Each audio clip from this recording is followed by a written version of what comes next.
MS Narayana గారితో అనుబంధం ఎంత చెప్పినా చాలదు.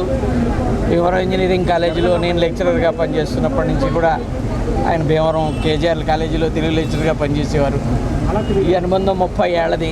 ఆయన సినిమా రంగానికి రాని పూర్వం నుంచి కూడా ఎన్నో అందమైన క్షణాలను మేము ఎంతో ఆత్మీయ క్షణాలను పంచుకున్న వాళ్ళం. ఇక్కడికి వచ్చాక ఇంకా అనుబంధం బాగా పెరిగింది.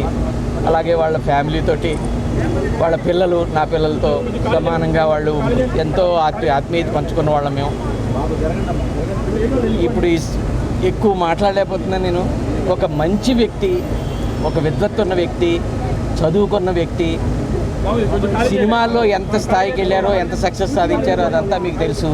కానీ ఒక వ్యక్తిగా సహృదయుడు, చాలా అమాయకుడు, సింపుల్ వ్యక్తిత్వం ఉన్న మనిషి, నిరాడంబరుడు, ఇగో లేని వ్యక్తి.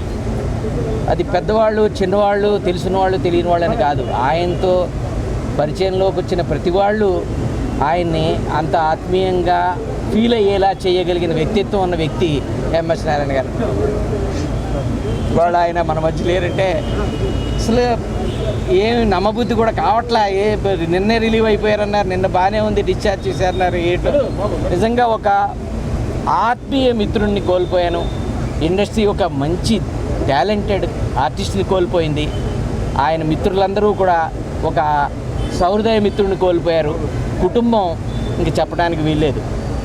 వాళ్ళందరికీ నా సానుభూతి.